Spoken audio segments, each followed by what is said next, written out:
Et nous allons immédiatement nous éloigner un petit peu vers les États ACP et plus précisément, il me semble, la dimension Caraïbe des États ACP, avec l'intervention de Karine Galib, de conférence à l'Université des Antilles, qui va nous parler des relations Union européenne-ACP à la lumière du protocole UE-Caraïbes, avec la thématique de la nouvelle dynamique de régionalisation et les nouveaux enjeux du régionalisme.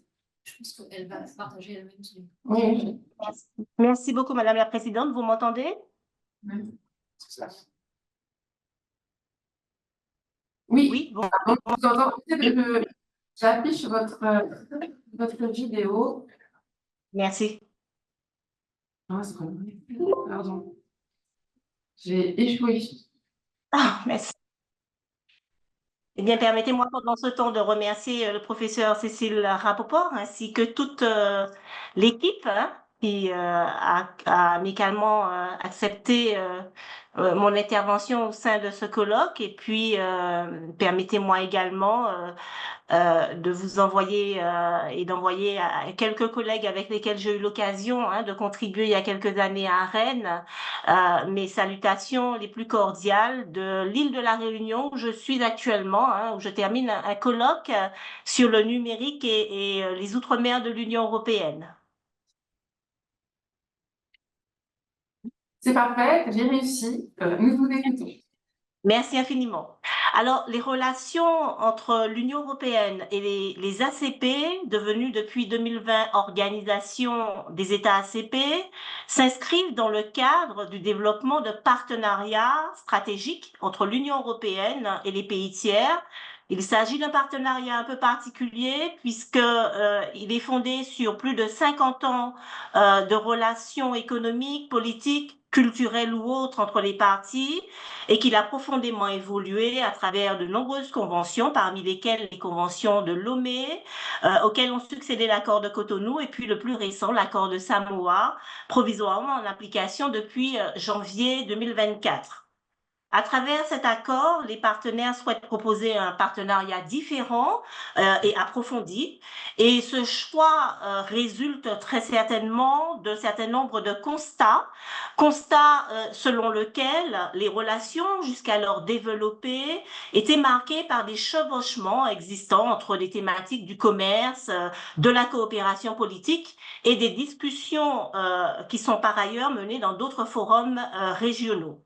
En outre, ils sont conscients que les relations Union européenne-ACP ont été fortement érodées par l'émergence de nouveaux enjeux politiques mondiaux, régionaux et par l'émergence également de nouveaux acteurs tels que la Chine.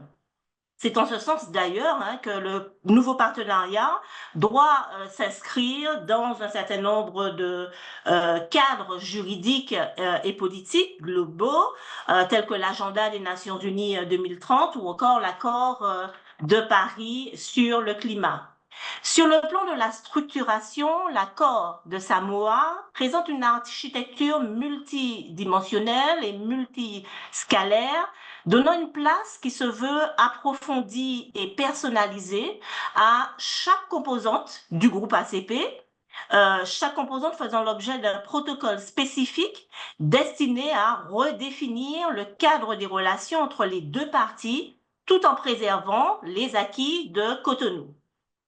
Ce protocole UE-Caraïbes se propose d'identifier, en réponse aux priorités stratégiques du protocole et de l'accord cadre, des domaines de coopération spécifiques du partenariat régional, et il constitue, à mon sens, un cadre d'analyse intéressant des évolutions entourant les dynamiques régionales actuelles, et il invite également à des réflexions sur la dyade régionalisation-régionalisme. Dans ce contexte, les relations entre l'Union européenne et l'espace Caraïbes, marquées, on le sait, par leur lot de complexité et de particularités, peuvent être considérées comme une étude de cas dans les relations entre l'Union européenne et les ACP. D'emblée, si l'Union constitue une entité plus ou moins clairement identifiée, L'appréhension de l'espace Caraïbe, dénommé de manière variée la Caraïbe, les Antilles, dénote des difficultés à circonscrire cet espace, entendu à la fois dans sa dimension insulaire, on le voit, mais aussi dans sa dimension continentale. À cet égard, l'Union, dans ses rapports avec l'espace Caraïbe, identifie plusieurs sous-espaces marquant le degré de son intervention dans la zone. Ainsi, l'Union y est variablement présente du fait de l'existence de territoires qui ont vis-à-vis d'elle le statut de RUP, région ultrapériphérique, ou de PTOM, pays et territoires d'outre-mer. Mais lorsqu'elle évoque l'espace Caraïbe, l'Union fait surtout référence au Forum caribéen des États du groupe ACP, le CARIFORUM, autrement dit à la quinzaine d'États membres des deux principales organisations régionales que sont la CARICOM et l'OECO, auxquelles il faut ajouter la République dominicaine et Cuba, et avec lesquels l'Union a conclu en 2008 un accord de partenariat économique UE-CARIFORUM. Tous ces éléments amènent à constater, me semble-t-il, que le nouveau protocole Caraïbe traduit la volonté des parties d'approfondir la régionalisation initiée et de proposer une extension, voire une globalisation des relations qui transcendent la dimension commerciale entamée à travers l'APE. Ce protocole initie donc une nouvelle étape des relations entre les partenaires et s'inscrit dans la volonté des parties de formaliser davantage leur projet régionaliste. Cependant, et plus généralement, il amène à s'interroger sur la qualité du partenariat et des partenaires, et singulièrement le rôle que souhaite endosser l'Union européenne dans cette perspective. Quelle est l'originalité du partenariat ? Quels enseignements à la lumière des relations UE-ACP? Comment analyser le régionalisme à l'œuvre? Ce sont autant de questions qui m'amènent à constater que l'étude du protocole révèle une nouvelle dynamique de régionalisation des relations voulue par l'Union en tant qu'approfondissement du fait régional et ainsi en tant que tentative de s'adapter aux nécessités auxquelles doivent faire face les parties. Cependant, cette régionalisation qui n'est plus seulement économique et commerciale porte en elle quelques limites, faisant du protocole un cadre à la fois riche et ambigu des relations Union européenne-ACP.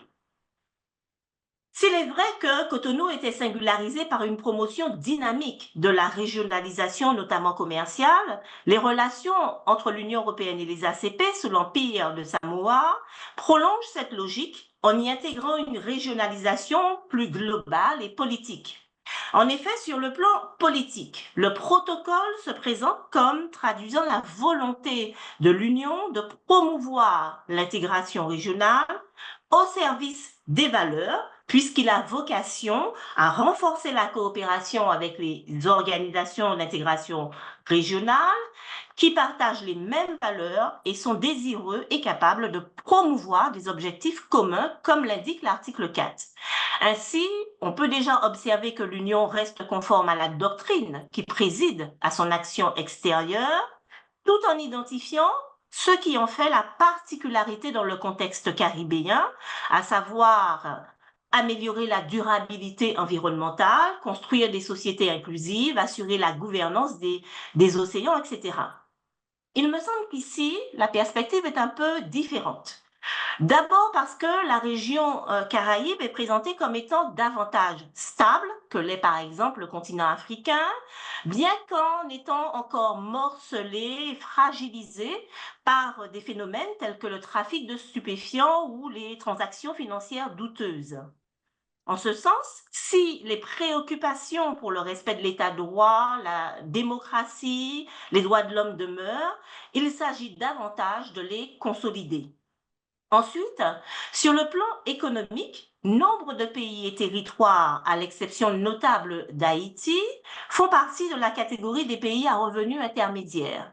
C'est la raison pour laquelle le protocole, tout en précisant qu'il convient d'accorder une attention particulière à Haïti, eh bien, préconise de soutenir le développement économique en favorisant la lutte contre la pauvreté là où elle persiste, en promouvant l'égalité d'accès aux services de base ou encore la lutte contre les changements climatiques. Enfin, cette région constitue indéniablement une zone d'importance pour l'Union, non seulement parce qu'elle comporte en son sein des RUP et des PTOM, je l'ai indiqué, mais également du fait de sa proximité avec des pays et groupements régionaux d'Amérique latine, et on pense en particulier au Mercosur. Sur le plan économique et commercial particulièrement, le protocole présente l'APE comme un instrument puissant d'intégration régionale, tout en précisant qu'il ne doit pas exclure les autres mécanismes commerciaux, à savoir le marché et l'économie unique de la CARICOM et l'Union économique et monétaire de l'Organisation des États de la Caraïbe orientale. Il s'agit ainsi de promouvoir le commerce intra-régional et favoriser leur intégration dans les principales chaînes de valeur régionales et mondiales. Je note au passage également que l'article 13 du protocole prévoit et enjoint même aux États de soutenir l'APE, UE CARIFORUM, afin de renforcer son efficacité, je cite, en tant qu'instrument de promotion du développement durable et de garantir sa pertinence commerciale. On le voit bien là, une certaine forme d'originalité, peut-être pas de novation, mais d'originalité, puisque l'APE est destiné et dans le même temps, le protocole est destiné à l'établissement d'une zone de libre-échange, certes, mais qui doit favoriser le développement durable.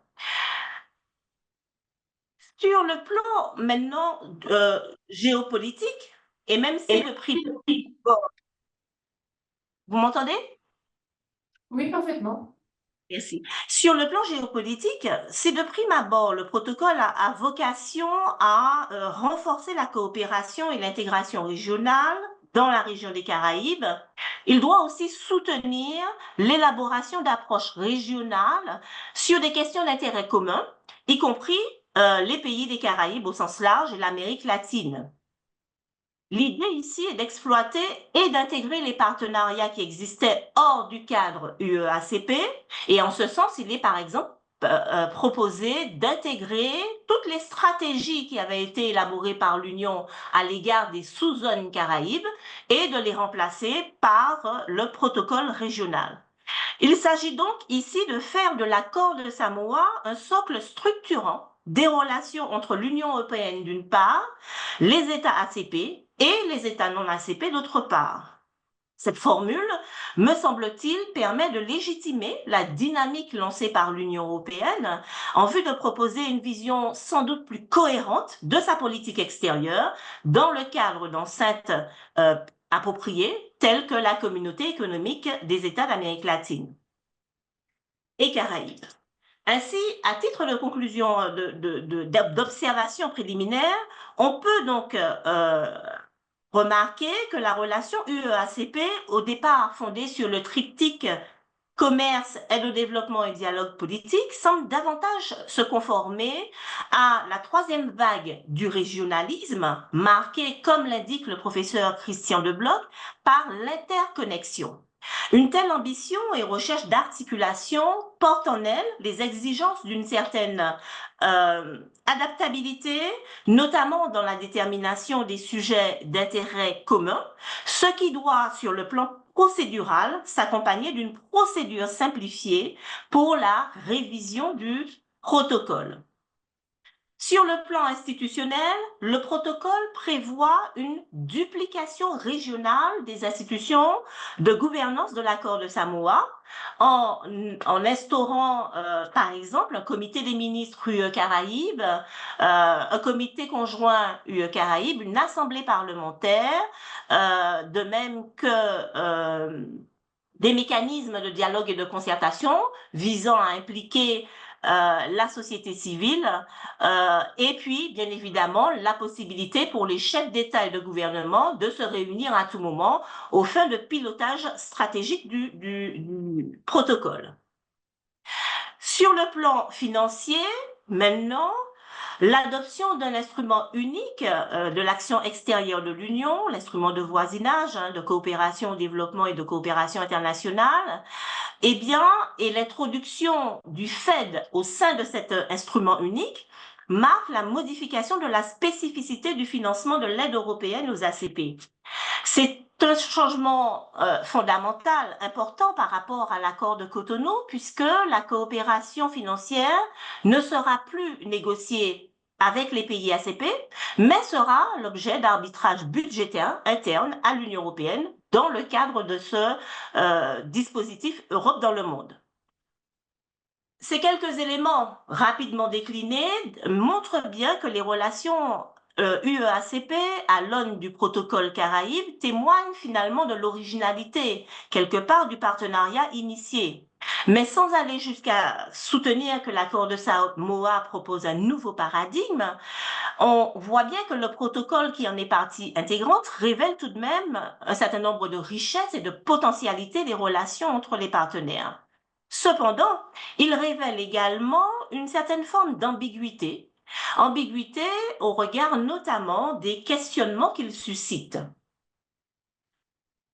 D'abord, il est marqué, me semble-t-il, par un certain nombre de faiblesses, voire de limites. Première faiblesse, sur le plan du dialogue politique, la sémantique des valeurs partagées interroge quant à l'ambition d'égalité qui anime les partenaires, puisque nous savons bien le caractère inégal du partenariat demeure en dépit du discours incantatoire autour de l'équilibre entre les ACP et l'Union européenne.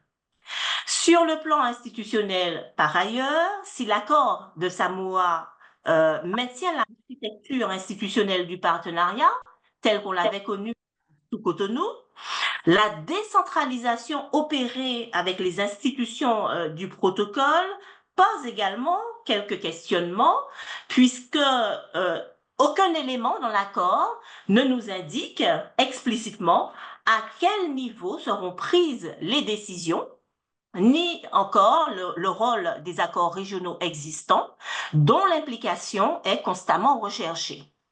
À ce stade et au-delà de la structuration recherchée, se pose en filigrane, me semble-t-il, la question du groupe ACP lui-même et des relations à établir avec l'Union européenne dans le contexte surtout de leur constitution en organisation internationale, puisque le traité institutif de l'OACP, le traité de Georgetown révisé, traduit un projet ambitieux de constituer un acteur international désireux de s'extraire de l'exclusif des relations avec l'Union européenne. Sur le plan commercial, par ailleurs, la recherche de régionalisation poussée n'est pas sans incidence, me semble-t-il, sur la solidarité qui préside à la Constitution et à l'organisation des ACP. Déjà en 2008, la zone Caraïbe, en signant l'accord UE-CARIFORUM, et qui est considéré comme le seul accord complet, avait déjà été perçu négativement par les autres ACP, mais avec l'accord de Samoa, il me semble que la fracture risque de se creuser davantage.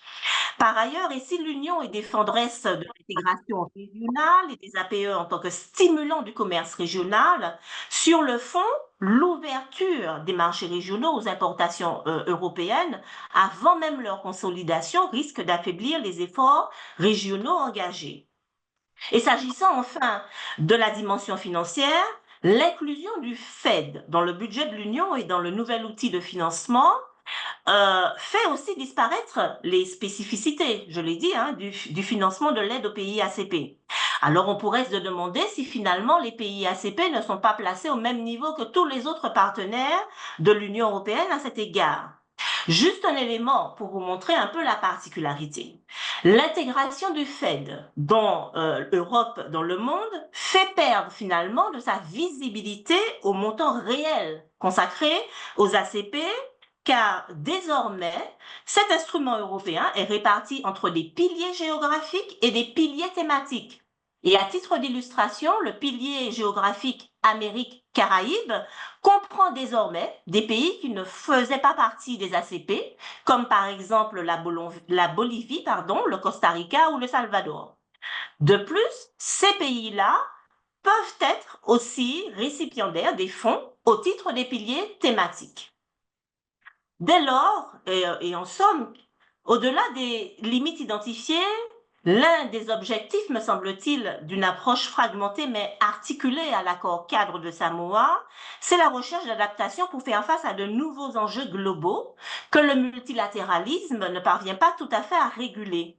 C'est certainement la raison pour laquelle le partenariat dans sa dimension régionale est envisagé comme une étape de la relance du multilatéralisme.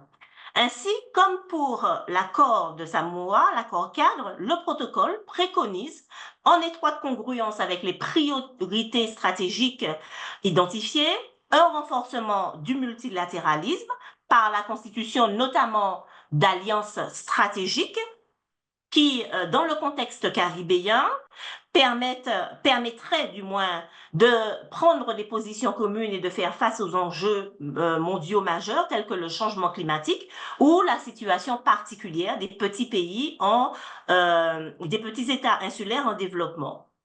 Et au-delà, il s'agit pour l'Union de gouverner, me semble-t-il, des enjeux globaux tels que le numérique, le développement durable ou les crises humanitaires, par exemple. D'ailleurs, cette dernière orientation est à mettre en relation, par exemple, avec la stratégie Global Gateway de l'Union européenne, que d'aucuns analysent comme une réponse au projet des routes de la soie porté par la Chine. On en voit d'ailleurs un petit peu les effets dans la zone, par exemple à travers le fameux câble sous-marin ELALIC reliant le Portugal au Brésil en passant par la Guyane française. En somme, l'objectif affiché d'une promotion de l'intégration régionale comme axe décisionnel dans la mise en œuvre des protocoles régionaux constitue, me semble-t-il, pour l'Union une manière d'affirmer sa spécificité identitaire et normative à l'échelle internationale en diffusant hors de ses frontières le modèle de coopération unique qui la caractérise et lui permet aussi de satisfaire des intérêts très pragmatiques, puisque en incitant ses partenaires à collaborer entre eux dans des espaces élargis, l'Union accroît l'étendue de son impact potentiel à l'étranger. L'Union réalise ainsi des économies d'échelle bénéfiques sur le plan commercial et financier, utiles pour concurrencer d'autres rivaux économiques. Dans cette perspective, l'Union semble se positionner, ou en tout cas on pourrait se poser la question, comme un acteur global en ce qu'elle exporte son acquis et son modèle et exerce, me semble-t-il, une influence normative et joue un rôle actif dans la coopération internationale. Alors si les politistes, très rapidement pour terminer, pourraient avancer l'idée d'une union stratège, les juristes peuvent certainement observer une Union européenne, puissance économique, en quête d'influence politique et normative. Je vous remercie de votre attention.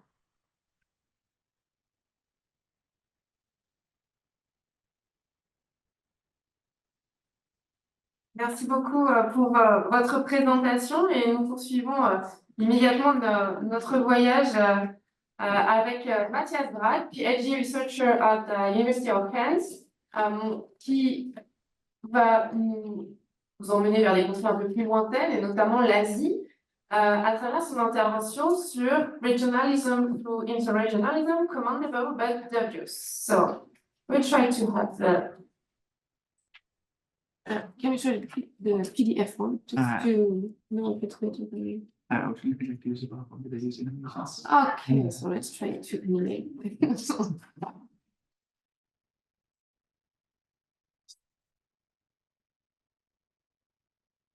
Yes.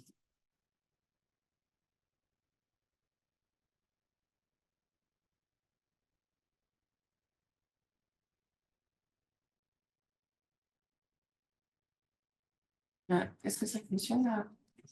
Non, marche pas. Non, non. But we don't have the animations like this. No, but it's just fine. It's fine. Sorry.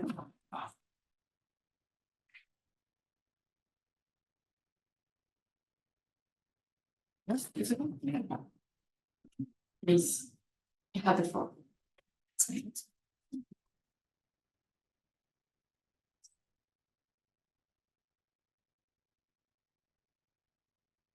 Okay. Please. Right.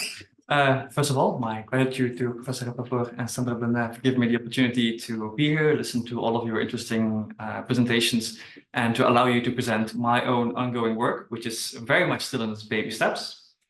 I wanted to talk about our EU strategy of regionalism, and more specifically, I want to show it here. I'm going to focus on the issues that interregionalism right now has. It's very much a explicit objective of the European Union to aim for interregionalism. I'm going to say what are the issues with that currently, based on these specific objectives. And then it's here in bold, because it's the most important part that I want to talk about is how resilient the EU-ASEAN FTA negotiations are to this issue. We will see this later, because there's a very specific strategy in space for these specific negotiations. And I want to discuss to which degree this specific strategy can be a solution to the issue that we see in other interregional negotiations. So what are the objectives? Well, historically, we've had three main reasons why the EU has been pursuing interregionalism. Which want to establish tight and former colonies, because many of these first regions were former EU colonies, and we needed a way to establish just how the relations between the EU were with the colonies of the former member states. Secondly, to establish the European Union and the ECC as a interregional actor in the world stage, because at that time we were quite new, so that's a fight for our place in the world. And third one is very interesting, is peace through regionalism through interregionalism, which is the idea that the European Union looked at itself, says, you know, we look at our own continent, and by becoming a regional integration organization which integrated this deeply, we have been able to provide peace on the continent. And if we can encourage this in other regions, then we can encourage peace in these other regions. And then a fourth reason, which is less discussed from a historical perspective, which is still important, is of course the encouraged expansion of economic activities. It can happen two ways. First of all, if we include a free trade agreement with the entire region, and of course, then the geographic scope of that agreement is bigger than with a bilateral agreement, makes sense. And also, if the rules for an entire region are the same, if they are covered by the same FTA, then it's much more easier for an EU trader to move from one country to the other. Right now, if it's just a network of bilateral agreements and there are differences, it's hard to move from one country to another because you will fall under different rules. If the entire region has the same rules, then it's easier to expand your trade. For obvious reasons, the first two are no longer relevant. We no longer need to define our relationship with the colonies. We do no longer need to prove that the European Union is an important actor when it comes to trade. But the third and the fourth reason are still very much reasons that apply in this modern day and age. And those are the standards that I will look at when I discuss the issue that we have currently.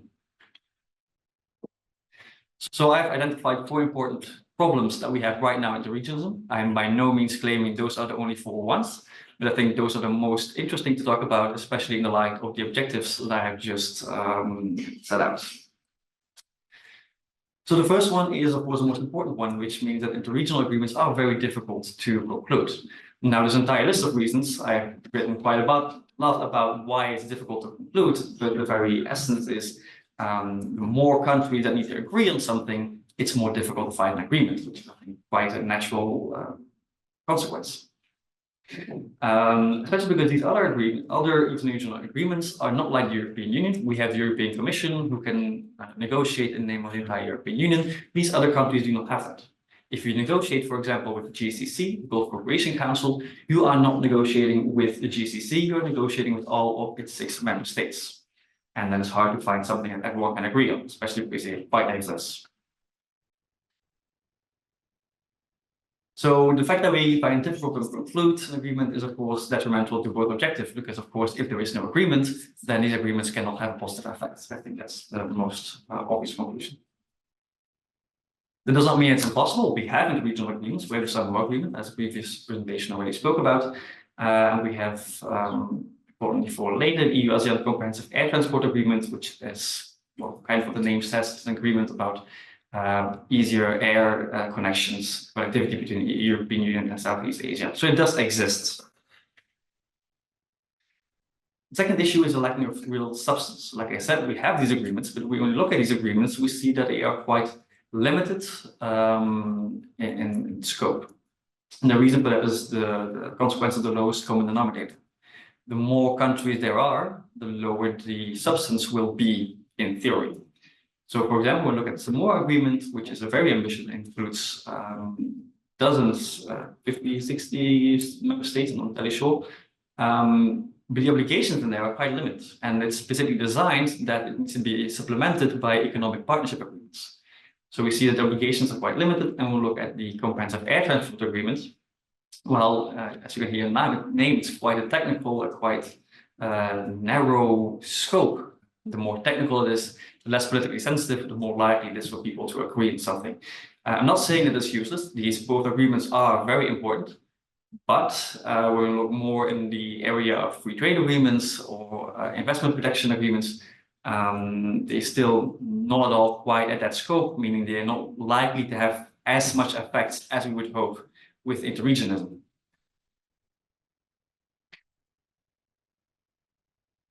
The third issue is the precluding of simultaneous bilateralism. When we say we go for interregionalism, that means we are going for an agreement with that regional international organization, which means we are not going for bilateral agreements. We have no system of simultaneous negotiating bilaterally and regionally. We are not pursuing bi-regional agreements, which means that if we come in a situation where we do not conclude the interregional agreement, then we are left with nothing. While bilateral agreements do have value and would be better than nothing.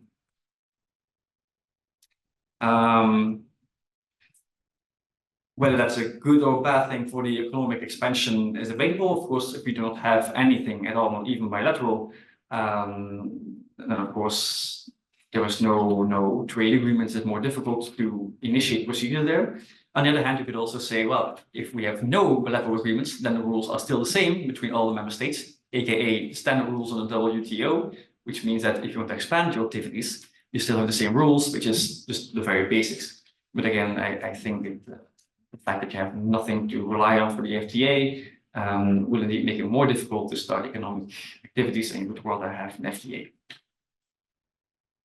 Lastly, the issue is that it can be a sort of conflict between the member states of that regional international organization. On the slide, you have a couple of examples where we can see that this entire, shall we go for interregional, shall we go for bilateral, it has been the cause of issues. Uruguay, for example, in Mercosur has been very vocal about wanting to pursue a bilateral trade agreement, not with the EU, but with China. And since Mercosur is a customs union that has been very ill received, and Brazil and Argentina have been very clear, saying, you know, if Uruguay will conclude a bilateral agreement with China against the rules of the organization, then Mercosur could collapse. So that was the cause of tensions between Uruguay and the other Mercosur countries in South America. We see somewhat similar things happening in the Gulf Cooperation Council with Saudi Arabia and the United Arab Emirates, where the UAE has rumored to be pursuing bilateral agreements with the European Union, and Ursula von der Leyen has not categorically said no to that. So they are considering that. Saudi Arabia is on the other side saying, no, we are negotiating as a region, we have more negotiating power as a region. And we see that these countries who are already kind of rivals in the Gulf states are now also fighting each other on this front, whether we should go for interregionalism or we should go for bilateralism instead. The last example is Kenya. Kenya is part of the East African Community, and we actually have an agreement with the East African Community on an economic partnership agreement, an interregional agreement, but Kenya was the only one who ratified it, meaning it could not go into effect. There's a whole bunch of reasons for that. If you want, we can talk about that in the Q&A. But here the most important thing is that the East African Community countries themselves actually came to an agreement and said, you know, Kenya, if you want to go pursue bilateral agreements with the EU, in the meantime, before the interregional one can apply, then it's possible. And that's exactly what will happen. Now we have a bilateral EPA with Kenya, and waiting for the East African Community EPA to turn into effect. Now, again, this is quite special because this was with the agreement of the other EAC member states, but we still see it causes some tensions between NGOs and local, mostly people in Tanzania, who are not happy with that. So it is causing some tensions of the role in Kenya within that region. And obviously, this is the opposite of what we want to achieve. We want to achieve more regionalism.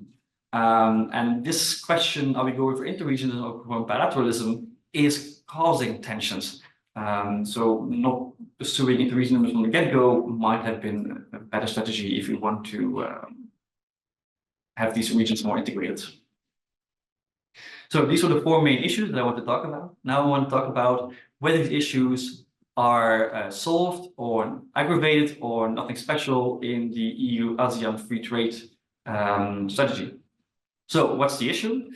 Between 2007 and 2009, the European Union and ASEAN tried to conclude an interregional FTA, and that failed spectacularly.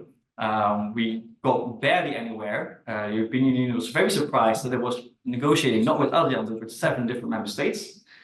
And they actually had to give up quite early. So they said, okay, let's stop. It's time for a new strategy, which is the building block strategy. And it means we are going to pursue bilateral agreements with the individual ASEAN member states, and then use these bilateral agreements as building blocks towards a new interregional. So interregional agreement is still in the cards. It's an idea for the future, but in the meantime, we're concluding bilateral agreements, which we will use to base the interregional agreement on. So that's what we're doing right now, and we already have agreements with Singapore and Vietnam at the moment. So 2 of the 7 to 10 building blocks have been laid down. Okay, so let's look at our 4 identified issues. Let's start with the most important one, which is difficult to conclude. Will this strategy make it easier to conclude a EU-ASEAN FTA in the future at some point? And at this point, it's very, very difficult to assess. This is something that we've not been doing for too long. We have an agreement, like I said, with Singapore and Vietnam in 2018 and 2020, I think, which is still quite recent. And we are nowhere near enough bilateral agreements to actually attempt another interregional negotiations. We also are nowhere near concluding them with Philippines, Indonesia. So right now, it's very difficult to say whether it will make it easier to conclude an interregional agreement. I myself am skeptical. This is the topic of my PhD research, but I'm not far enough for that to go into that rabbit hole today. The lacking of real substance, we're still dealing with the lowest common denominator. And in my opinion, that could actually make things worse for the following reason. Normally in negotiations, it's giving and taking, it's making consensuses. However, we are going to a point where we will discuss interregional negotiations when some of these member states already have a bilateral agreement. And if you already have an agreement to fall back upon, you're less likely to make concessions. Normally during bilateral negotiations, you can say, this is something that we don't really want, but if you don't agree, then we will have nothing, and we'd rather have this something than nothing. However, in this situation, we will have some member states who will not have nothing if negotiations fail. They still have their bilateral agreements. So that might make them a bit more entitled to hold on to the rights they have in their bilateral agreements, which means that this lowest common denominator issue might be aggravated. I'm going to skip this in the issue of time. Then the preclusion of bilateral agreements. Well, of course, this is the main advantage of the strategy, which is it not only allows bilateral agreements to be negotiated in the meantime, it even encourages it. It's the core of the strategy. So while we wait for an interregional agreement, which is very difficult to conclude, we do have bilateral agreements. We have that with Singapore, we have agreements with Vietnam, and we see that trade between the EU and these 2 countries is expanding because of it. Now, you could say that this puts those 2 countries in different rules than the surrounding areas. For example, Singapore, very closely tied to Malaysia, will now have different rules, which makes it a bit more difficult to expand your activities as an EU trader from Singapore to Malaysia, because you're following on different rules. But the fact that you have these 2 FTAs is, in total, still a very positive effect on EU trade in that region.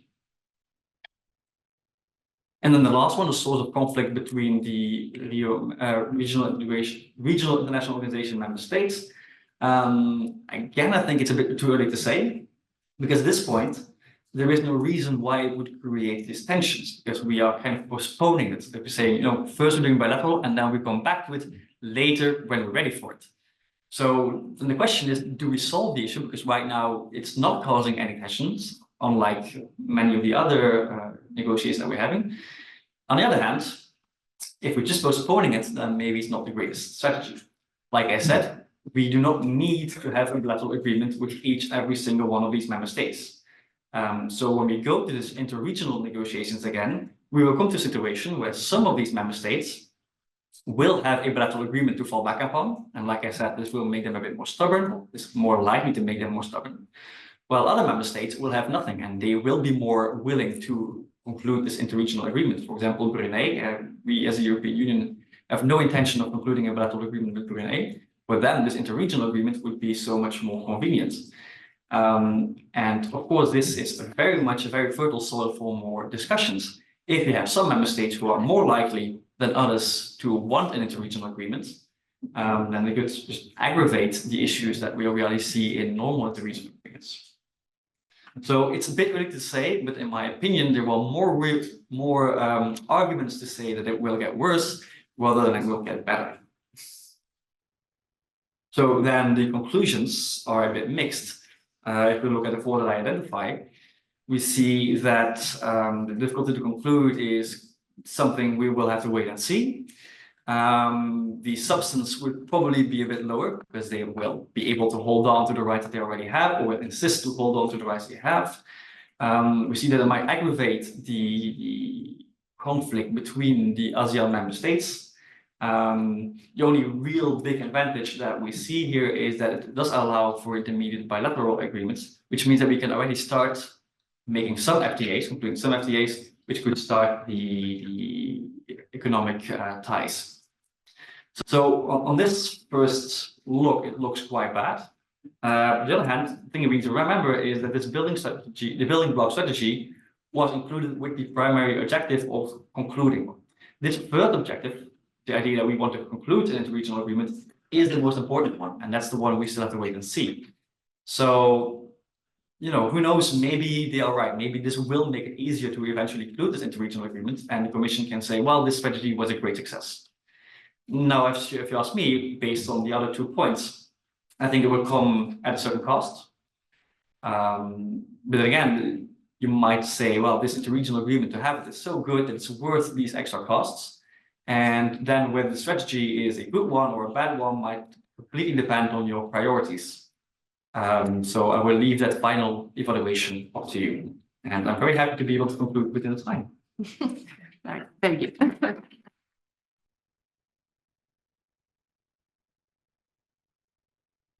So thank you very much to the different panelists. And now, vous avez très bien respecté les durées. Par conséquent, nous avons 15 minutes de questions. Alors, Mr. Butler, I think you will have to leave. So if you have questions for Mr. Butler, maybe we'll let him answer first. And then I will take, let's say, 3 or 4 questions. And you will be able to answer. I do not have this. So, please, if you have any question.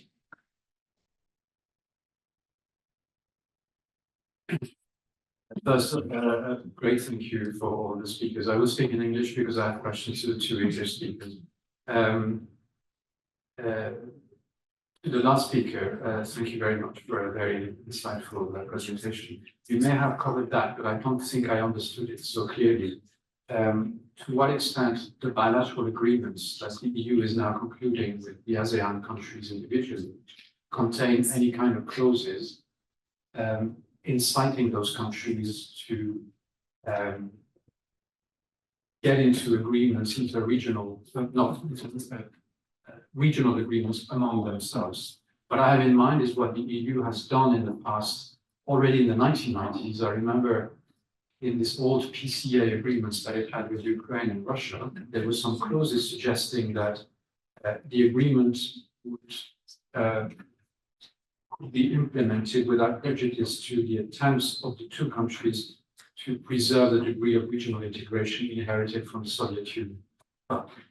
there you can see that the strategy of the European Union is not greatly efficient, to say the least, but more closer to us in the EU's relations with the Western Balkans, particularly recently in the context of this growth pact that the EU is proposing to the Western Balkans to incite them to undertake major reforms, possibly to accede to the single market prior to enlargement.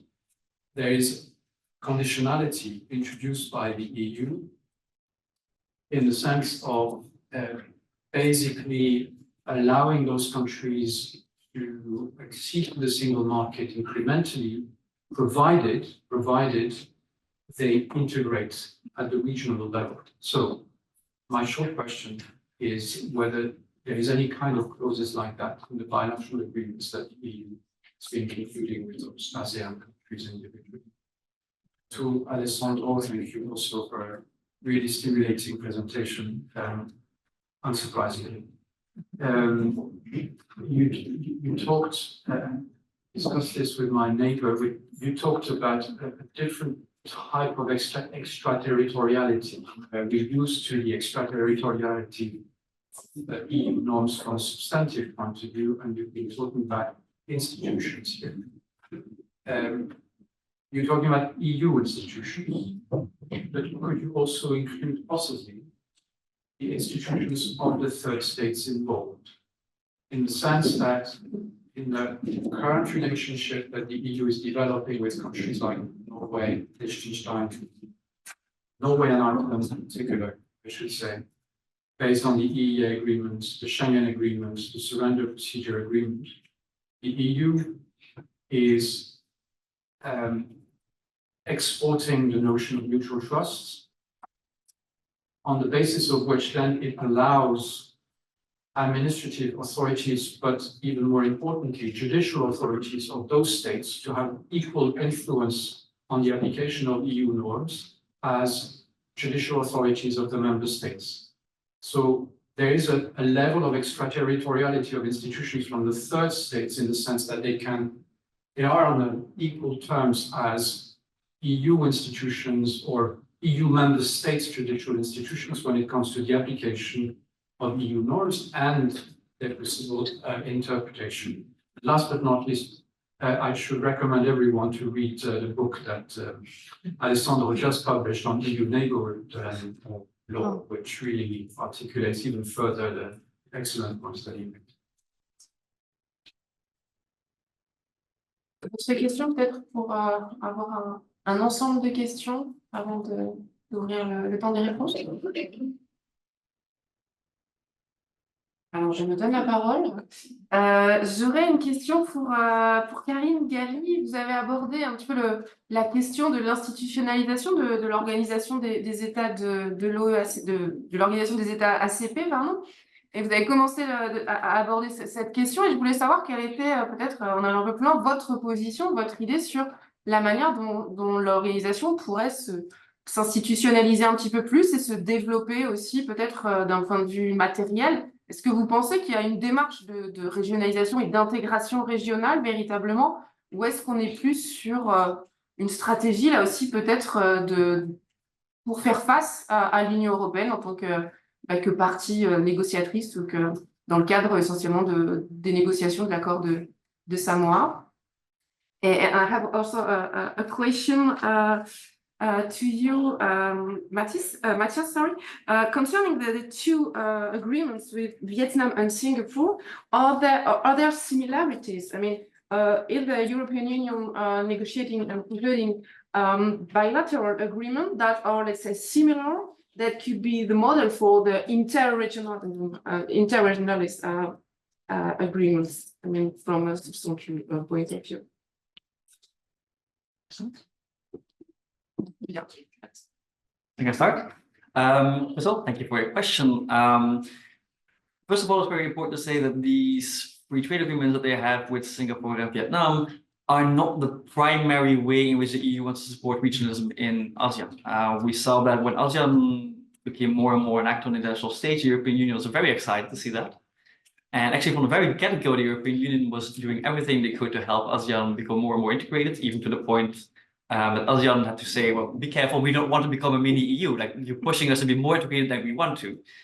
We have a lot of programs. eReady is specifically made to share experience and know-how with ASEAN, how to integrate further and further. So first important to say, these free trade agreements are not the main way in which we want to encourage further integration. The only example that I can think of right now, and I have to admit it's something I need to look a bit deeper into, so apologies that is going to be incredibly unnuanced, is the rules of origin agreements. So in every FTA, we have these rules of origin rules. And if we look at the Vietnam and Singapore FTAs, we see that there's a preferential treatment for these goods that originate from within other ASEAN member states, which could or should have the effect that it would make it more beneficial for them to trade with other ASEAN member states, but then they could also make use of this FTA. Then is that a full answer to your question? Okay, perfect. Then to your question, of course, like we said, if we want to use these bilateral agreements as building blocks, then they need to be similar. So at the very least, it is the purpose of a design that they are indeed as similar as possible. To which degree this is successful, again, this is going to be probably the main chapter of my PhD. So I haven't done some research on that, but I have to admit I have to do more. They seem to be somewhat similar. I think they've mostly succeeded so far in doing it. There are some important differences based on, for example, the standards on labor organizations, stuff like that.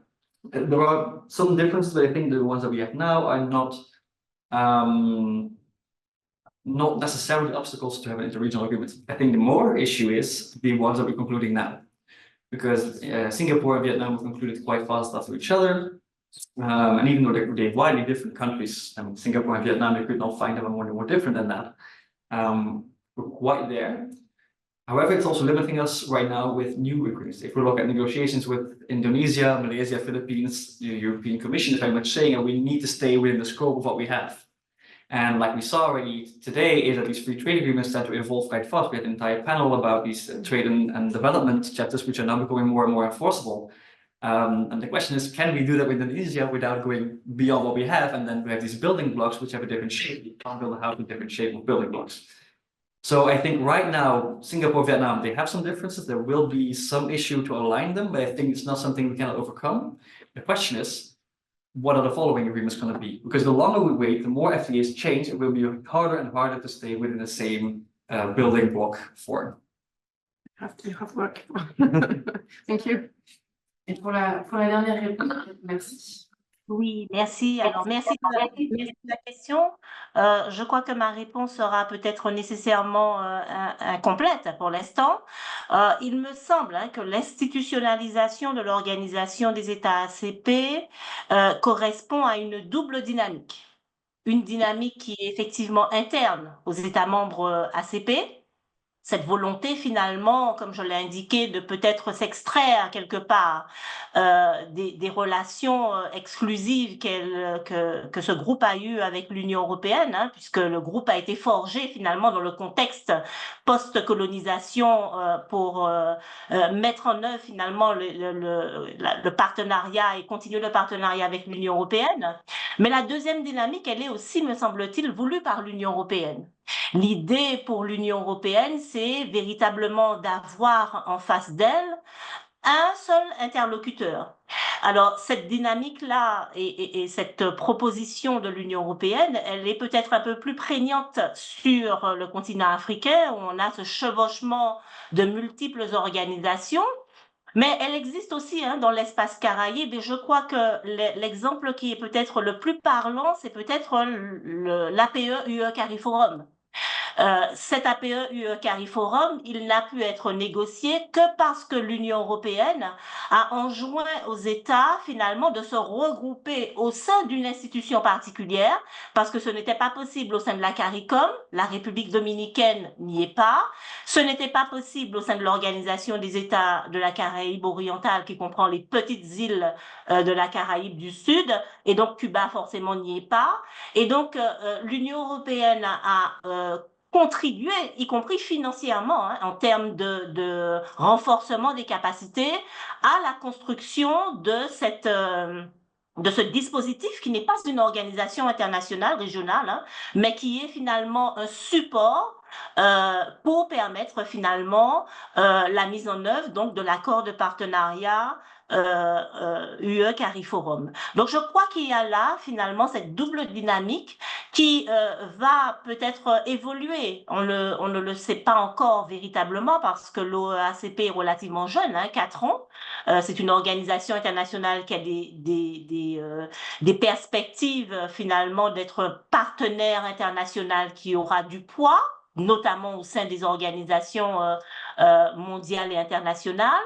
Mais il est vrai que l'ensemble des limites que l'on peut observer au développement de cette organisation sont liées à un certain nombre de dissensions. Au sein même du groupe ACP, on voit bien que il y a un certain nombre de discours discordants sur le continent africain que je connais un peu moins, mais également au sein des États caribéens qui ont peut-être du mal à voir leur échapper cette exclusivité dont ils avaient pu bénéficier dans leur relation avec l'Union européenne et qui finalement bien voient au sein, par exemple, de la CELAC, la dilution de leur parole, de leur groupe, de leur influence. Donc, il y a toutes ces dynamiques contradictoires qu'il convient de prendre en compte et qui vont constituer, me semble-t-il, une gageure, finalement, pour le groupe ACP dans les années à venir. Merci beaucoup. S'il y a encore quelques questions, nous avons encore quelques minutes. À distance, enfin... Oui. Just to answer quickly one of your very, very good points on the rules of origins, I do you should look at the protocols on the rules of origins because both in Singapore and especially in the Vietnam Agreement, there is the possibility on the rules of cumul, I'm sorry, I don't know in English, to beneficiate from other ASEAN countries. So you have a very good intuition on that. Just to say. Thank you. So you should really pursue it. Well, thank you. Très bien, il me reste à remercier l'ensemble des membres de ce dernier panel qui va précéder immédiatement les conclusions qui vont intervenir, les conclusions de Marianne Denis, mais avant cela, merci aux panélistes.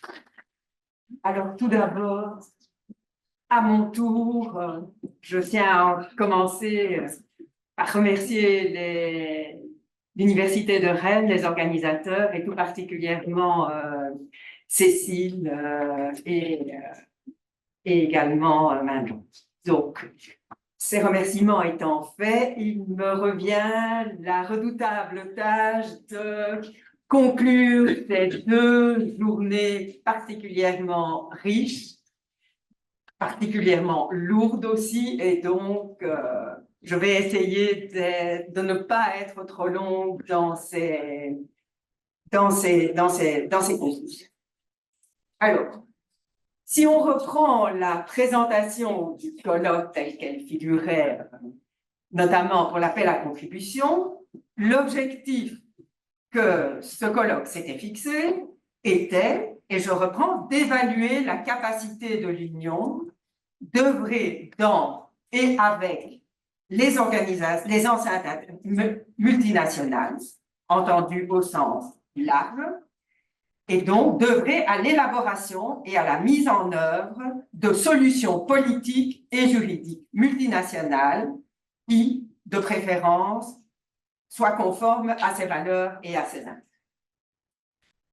Première précision, on a tout de suite vu au niveau de nos différents travaux qu'en réalité, il y avait quelque chose qui n'était pas à sens unique, mais qui allait dans les 2 sens, à savoir que les questions qui se sont posées tout au long des travaux n'étaient pas seulement celles de l'influence de l'Union sur les enceintes internationales, mais aussi l'influence des enceintes internationales sur l'Union européenne. Et je dirais dans les 2 sens, on peut aussi dire qu'en réalité, on a eu une interrogation qui est souvent apparue de savoir est-ce est-ce que l'Union européenne sert le multilatéralisme ou est-ce qu'elle se sert du multilatéralisme? Et à l'inverse, est-ce que le multilatéralisme sert l'Union européenne ou est-ce que le multilatéralisme se sert de l'Union européenne? Donc, je dirais, ça va être un peu un fil conducteur dans l'ensemble de mes conclusions. Il y a une énorme ambiguïté dans un sens comme dans l'autre. Et dans le fond, je pourrais très rapidement dire, et j'aurais fini mes conclusions, c'est parfois oui, parfois non. Parfois c'est dans un sens, parfois c'est dans l'autre. Et ça, que ce soit l'influence de l'une sur l'autre ou de l'un sur l'autre. Donc, pour quand même aller un petit peu plus loin dans ces conclusions, premier constat, au fil des contributions, ça a été la multitude des organisations, des enceintes qui ont été évoquées ici. On constate que l'Union européenne est présente, mais dans un nombre, j'ai moi-même été frappée.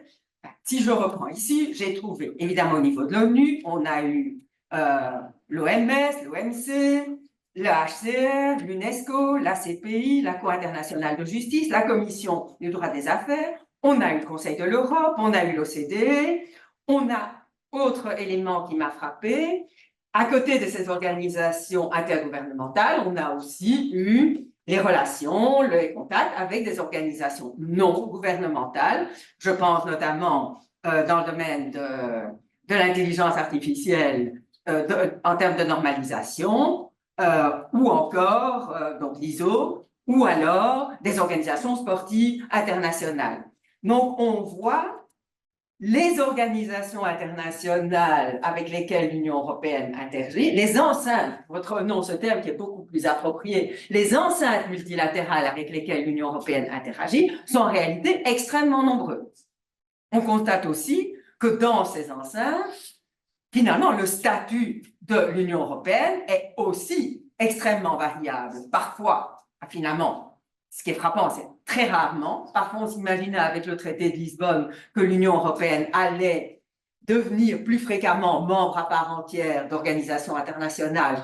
Ce que je vois après ces 2 journées de travaux, c'est que ce n'est pas le cas. En fait, il y a eu un mouvement qui a été initié il y a très longtemps, mais qui semble relativement stoppé. C'est bien plus souvent un statut beaucoup plus ambigu, ou alors on travaille avec une organisation, on interagit avec cette enceinte sans véritablement en être partie.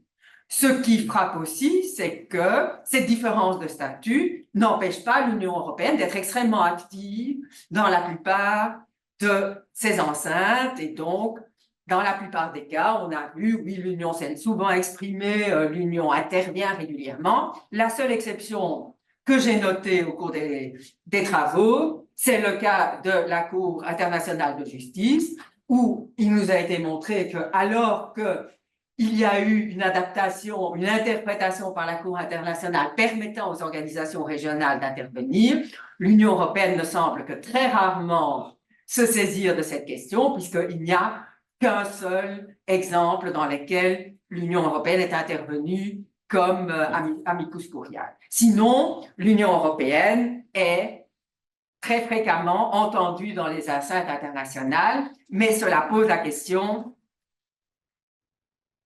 de savoir si elle y est écoutée. Alors là, déjà, autre constat qui est absolument indispensable, c'est que, en fait, pour répondre à la question de savoir si l'Union européenne exerce une influence sur ces enceintes, eh bien, on est à l'intersection de 2 ordres juridiques. On a l'intersection de l'ordre juridique de l'Union et de l'ordre juridique régissant l'enceinte. Et comme il y a une multitude d'enceintes, on est devant tout un kaléidoscope, je dirais, un véritable puzzle. Et il est difficile de systématiser, et donc ça a été pour moi aussi une très grande difficulté. Et donc, j'ai simplement essayé de tracer quelques grandes lignes qui me paraissaient se dégager de vos travaux, puisque l'inconvénient aussi de faire les conclusions, c'est qu'on est tellement pris à l'écoute de tout ce qui se dit, qu'on a peut-être beaucoup moins l'occasion que d'autres de participer au débat parce qu'on a peur à ce moment-là de perdre le fil de ce qui se dit. Mais donc, je vais essayer de voir quelles sont les quelques grandes lignes qui m'ont paru se dessiner dans les deux volets, à savoir l'influence sur les enceintes internationales et l'influence des enceintes internationales, et tout ça interrogeant sur le multilatéralisme. Mais avant ça, autre chose qui m'a frappée, c'est que pour répondre à cette question, il faut d'abord s'entendre sur ce qu'on entend par multilatéralisme. Là, un point d'accord aux yeux de tous, ça a été de dire qu'effectivement, une approche purement quantitative n'est pas suffisante. Et d'ailleurs, à ce titre, il y a eu plusieurs critiques sur cette apparition de ce concept de Team Europe qui ferait que parce qu'on aurait un ensemble composé de l'Union plus les 27, ça serait mieux que, par exemple, l'Union toute seule parce qu'il y aurait plus de membres. C'est vraiment une approche qu'il faut oublier. Mais au-delà de... Donc, c'est une approche plus exigeante qui a été montrée. Et effectivement, j'ai entendu des termes comme coopération, principe commun, gouvernance, communauté internationale. Et là, il y a deux observations qui m'ont quand même frappée. La première, qui a consisté à souligner que finalement, contrairement à ce qu'intuitivement on pourrait penser, souveraineté étatique et multilatéralisme ne sont pas contradictoires, car en réalité, les principaux acteurs du multilatéralisme sont les États, et donc parfois, pour promouvoir le multilatéralisme, il faut protéger les États. Et il faut peut-être protéger tous les États.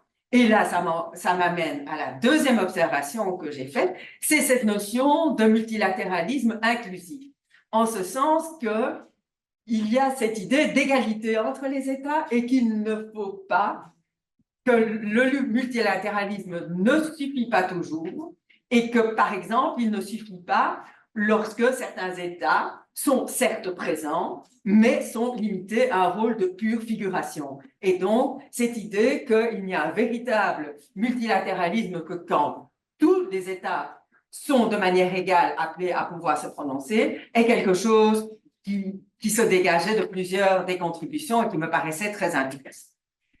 Alors maintenant, j'en viens au premier aspect, l'influence de l'Union dans les enceintes internationales.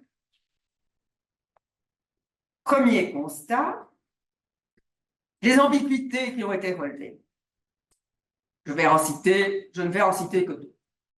Une première, c'est quand il a été relevé en matière fiscale que l'Union européenne prône le multilatéralisme au niveau de l'OCDE, mais que quand il s'agit de passer de l'OCDE à l'ONU, là, le multilatéralisme est moins défendu et tous les membres de l'OCDE, y compris l'Union européenne, semblent vouloir former un club à part, ce qui n'est pas nécessairement conforme à l'idée de multilatéralisme.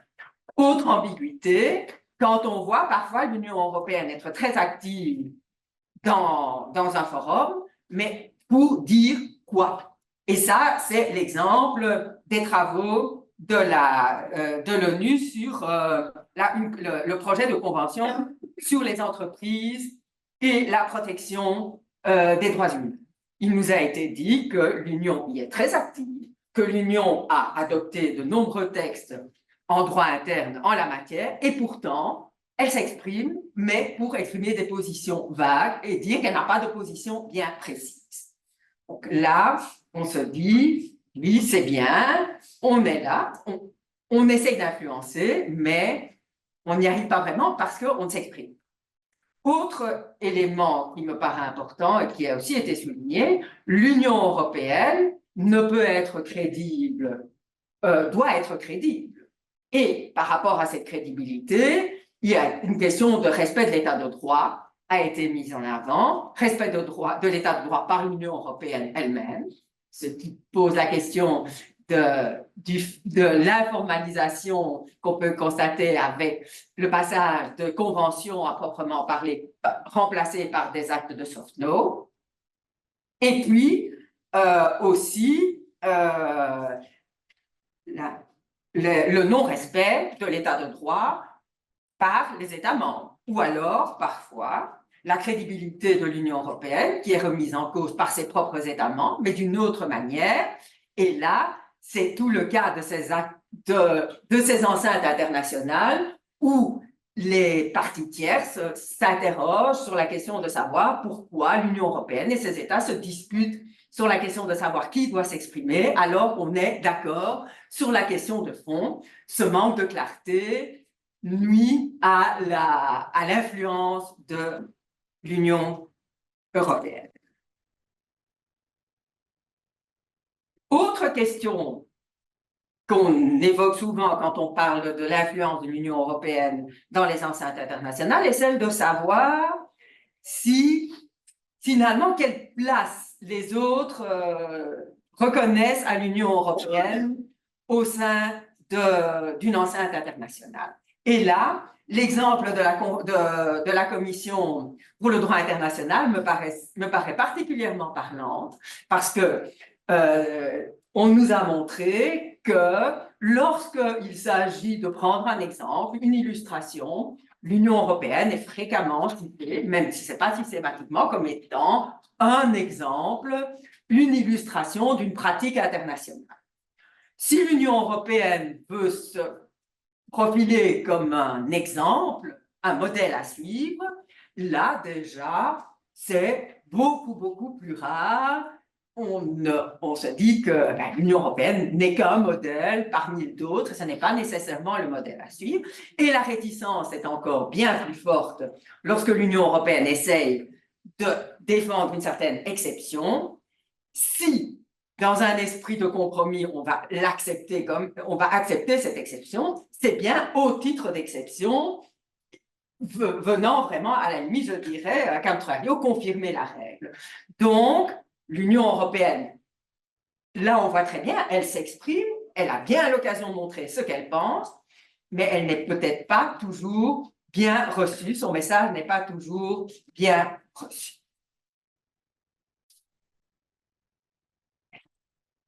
Je posais la question dans l'influence de l'Union européenne dans les enceintes internationales, de savoir si cette influence se faisait au profit du multilatéralisme ou si l'Union européenne se servait de cette influence dans son intérêt propre.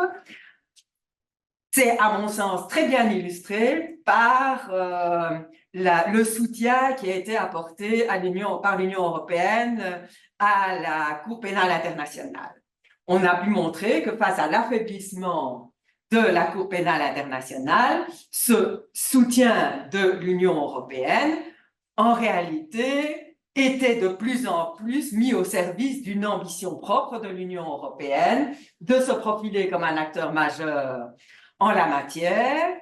Et je parlais d'ambiguïté et de contradiction, et ce, alors que l'Union européenne n'a qu'un statut très faible au sein de cette Cour pénale internationale et que tous les travaux, toutes les tentatives d'augmenter ce rôle ont échoué. Et donc, on voit, elle ne joue pas un rôle actif, elle ne joue pas un rôle actif à l'intérieur de la Cour pénale internationale et son soutien tend presque à certains moments à se substituer à cette Cour pénale internationale en profitant en quelque sorte de l'affaiblissement. Et ce n'est peut-être pas nécessairement totalement au bénéfice de l'Union européenne parce qu'il n'en demeure pas moins que les États membres restent quand même les acteurs principaux, incontournables en termes de coopération pénale internationale.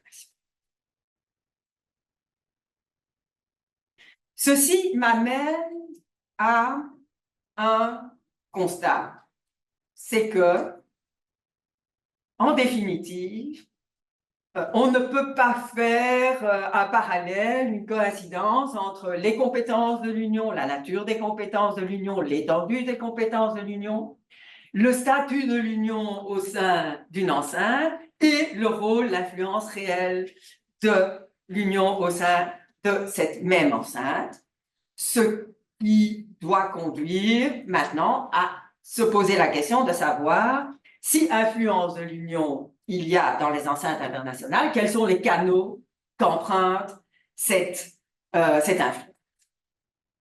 Alors, moi, j'ai, au fil des travaux, repéré 3 canaux principaux. Le premier, c'est la voie normative.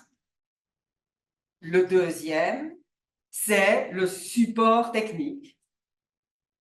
La troisième, c'est le soutien. Alors, je vais juste m'intéresser brièvement à la première et à la troisième. Le support technique mérite d'être signalé, mais n'appelant pas nécessairement, en tout cas, au vu des contributions, des développements. Alors, en ce qui concerne l'influence normative, eh bien, moi, j'ai un constat assez mitigé. En fait, après avoir écouté attentivement, je pense, toutes les interventions, je n'ai pas vu un seul exemple d'exportation véritablement réussie de normes, d'essaimage de normes européennes par le biais du multilatéral. On nous a bien montré que dans le domaine de l'intelligence artificielle, il y avait une ambition de l'Union européenne de jouer ce rôle, que pour arriver à cette ambition, il y avait même un certain réalisme pour mettre toutes les chances de son côté, parler de manière un peu familière, mais le débat qui a suivi a bien montré que finalement, cette ambition, tout restait à voir et qu'on pouvait avoir des doutes quant à sa capacité de se réaliser. Alors, un autre exemple qui peut-être sera un contre-exemple, ce sont les négociations de la convention au niveau de l'OMS sur les pandémies, où là, on nous a montré qu'effectivement, l'Union européenne, la pratique de l'Union européenne, le règlement adopté par l'Union européenne semblait avoir alors, est-ce que c'est une influence certaine ou une certaine influence? Le résultat final le dira, mais en tout cas, une influence. Ce qui amène, à mon sens, 2 questions. La première, c'est est-ce que c'est ce qui explique qu'en dépit de cet appel incantatoire aux solutions multilatérales, les accords bilatéraux continuent à être une voie largement subie? Est-ce que finalement, il n'est pas plus facile d'exporter ces normes par le biais d'accords internationaux bilatéraux que par la voie multilatérale? Là, moi je dirais, ça dépend avec qui on négocie, quels sont les rapports de force. Mais en tout cas, vis-à-vis d'un certain nombre d'États, c'est possible. Ça amène aussi à une deuxième question. Est-ce que ce n'est pas finalement cet échec de la voie normative formelle qui explique au moins en partie le développement qui a été souligné dans de très nombreuses contributions de la soft law, avec tous les inconvénients, notamment ceux que j'ai déjà cités en termes de soft law, d'état de droit et de possibilité de recours judiciaire à cette vie. Voilà. Là, c'est 2 questions que je me pose par rapport à cette première voie. Comme je le dis, la voie du soutien technique, elle ne nécessite, à mon sens, pas énormément, pas plus de développement dans mes conclusions. Par contre, la voie du soutien financier m'a vraiment frappée parce qu'elle était présente quasiment dans toutes les contributions. Il y a eu un panel spécifiquement consacré à ça, mais dans pratiquement chacune des contributions, à propos de l'interaction avec pratiquement toutes les enceintes qui ont été évoquées, un des points était l'Union européenne soutient financièrement, l'Union européenne appuie financièrement, que ce soit dans le domaine culturel, que ce soit dans le domaine de l'éducation, pour le HCR, pour la Cour pénale internationale, pour l'OMS, à peu près partout, pour les opérations, toutes les opérations de l'ONU, chaque fois, on voit que l'Union européenne soutient financièrement. Et là, à nouveau, plusieurs aspects, plusieurs points méritent d'être soulignés. D'abord, l'éclatement. On voit que l'Union européenne il n'y a pas un budget spécifique, ça se fait au titre de multiples programmes, et parfois c'est au titre de l'action extérieure, parfois c'est au titre d'action intérieure, de programmes intérieurs. là, est-ce que l'efficacité du soutien financier peut être assurée sans mettre un peu d'ordre dans restructurer peut-être ça. Un autre aspect est le contrôle de la mise en œuvre du financement. Et là, j'ai finalement entendu, et ce même dans la même contribution, finalement deux critiques qui avaient été faites. D'un côté, on voit que la volonté de l'Union européenne de contrôler est mal sentie, est mal ressentie et peut conduire à une certaine remise en cause de la coopération avec l'Union européenne. Et d'un autre côté, et à plusieurs égards ça a été souligné, l'importance de ce contrôle en termes de gouvernance.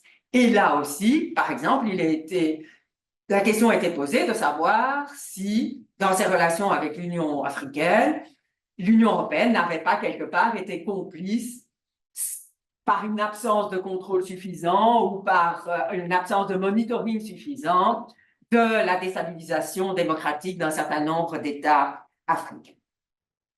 Troisième question, si l'Union européenne intervient massivement, est-ce que cela permet à l'Union européenne véritablement d'exercer une influence? On sait que c'est une question très récurrente. On dit souvent, oui, l'Union européenne est le principal contributeur et pourtant, ce n'est pas elle qui a la principale influence. Alors, là, la réponse est extrêmement nuancée. On voit que parfois, il y a un hiatus et l'Union européenne intervient de manière très importante et finalement, de manière financière, n'a finalement rien à dire.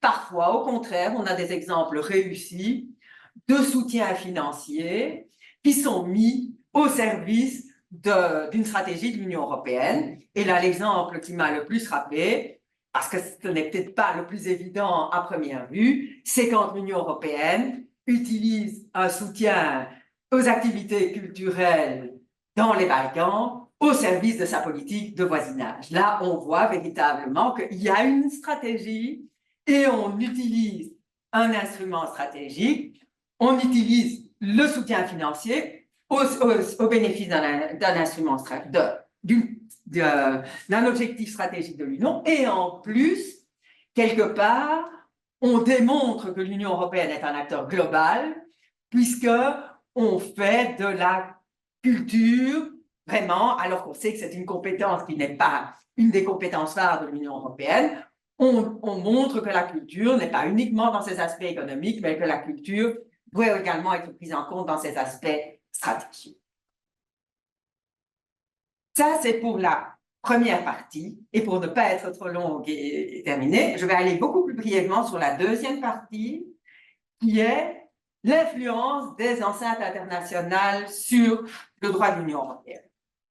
Et là, effectivement, comme je disais, je vais être beaucoup plus près. On pourrait dire, oui, le droit international peut être une source de droit de l'Union européenne, les accords internationaux, et dans ce cas-là, c'est normal qu'il influence le droit de l'Union. Mais comme je l'ai dit, finalement, l'activité conventionnelle à laquelle participe l'Union, ce n'est pas nécessairement cette voie conventionnelle classique qui est la plus suivie par l'Union européenne. Et ce qui a été souligné dans plusieurs contributions, c'est le rôle, c'est l'influence du droit international, alors même que l'Union européenne n'est pas partie à une convention.